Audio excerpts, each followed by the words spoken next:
இது cauliflower pakoda. Cauliflower வச்சுட்டு cut பண்ணி அதை அலசிக்கலாம். ஒரு கடாயில் தண்ணி ஊற்றி அதை காலிஃப்ளவர் போட்டு கொஞ்சமாக உப்பு போட்டு வேக வச்சுக்கலாம். இந்த அளவுக்கு அரை வெக்காடா வெந்தோன்னு வெளியே எடுத்துருவோமா. ஃபர்ஸ்ட் ஒரு பவுல் எடுத்து அதை கடல மாவு போட்டுக்கலாம். அது கூடவே ஒரு கை அரிசி மாவு, இப்போ உப்பும் மஞ்சத்தூளும் சேர்த்துப்போம்.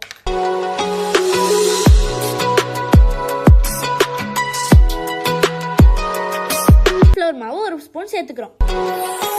2 ஸ்பூன் மிளகாத்தூள் சேர்த்துக்கலாம்.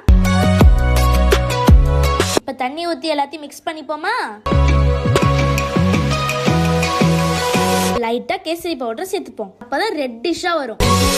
தண்ணியை ஊத்தி இந்த கன்சிஸ்டன்சிக்கு கொண்டு வாங்க. எண்ணெய் சூடானதும் காலிஃப்ளவரை ஒன்னா டிப் பண்ணிக்கலாம்.